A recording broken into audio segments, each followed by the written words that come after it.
1E of Nueva University of Science and Technology, and this is Physics for Engineers 1.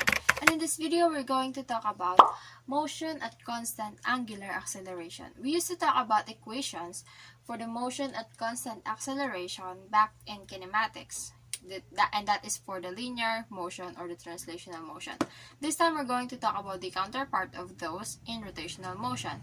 So, we are just going to use those equations and substitute or change the values. Like, for example, the velocity for the linear motion is v.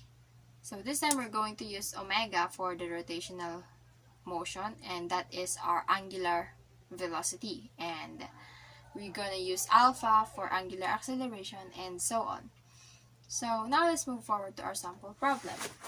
A disk initially rotating at 3.5 radians per second makes 3 complete turns before coming to a stop. A. Calculate its angular acceleration, and B. Calculate the time does it take to come to a stop. So let's first write our given values. We have an angular velocity of 3.5 radians per second and an angle theta of 3 revolutions, because it is said here that it made 3 complete turns.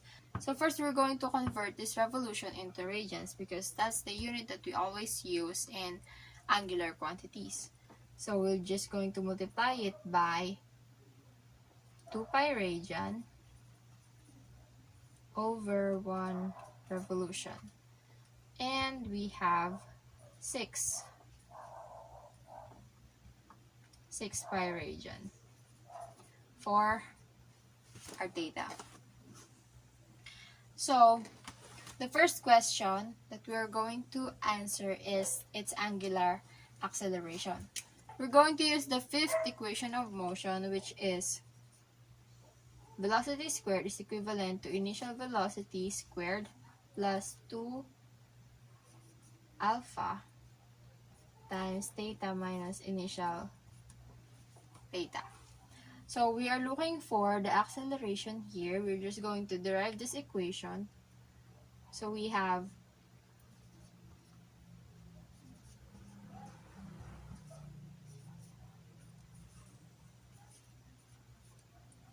there, and we divide both sides by 2 times theta minus initial theta. So our angular acceleration is equivalent to the angular velocity final minus angular velocity initial over 2 times the final theta minus initial theta. So as we can see, the disk came to a stop. That means our final velocity will be equivalent to 0. And our initial velocity is also 0 because it started from 0.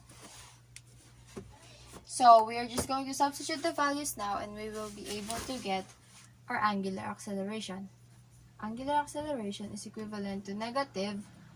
Our initial velocity is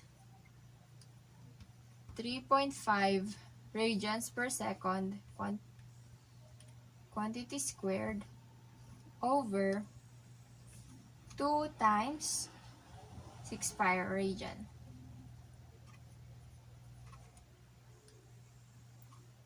So by calculating, our angular acceleration is equivalent to negative 0.3249 radians per second squared. So this is for the A part. Now, moving forward to the second question, we have to calculate the time does it take to come to a stop. So this time, we're going to use the first equation of constant angular acceleration. We have final angular velocity is equivalent to initial angular velocity plus angular acceleration times time. So we're looking for the time. We just have to derive this equation.